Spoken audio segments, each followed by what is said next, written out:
Hapon kabayan, dito kami ngayon sa Tao.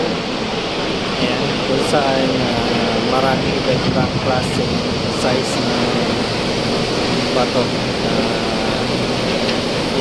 inadala sa iba't ibang lugar dito sa Norway or some part of the Europe.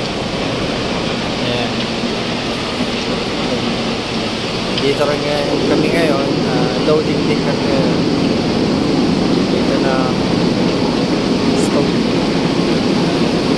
Yadaan sa conveyor papunta sa bago.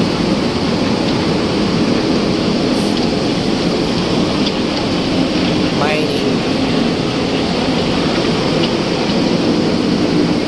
Isa ito sa mga pinagkakakitaan dito na Norway. Yung iba't ibang klase na size ng bato.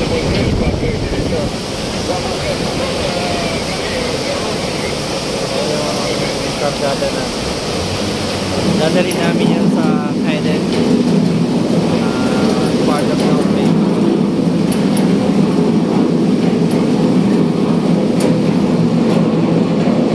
Ngayon, matatapos na yung number 1 cargo. Mag-shifting kami papunta cargo number 2. Loading sa number 2 naman.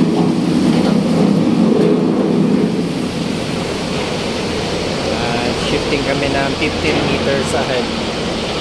So ako yung magbibira dito sa pupa using winch.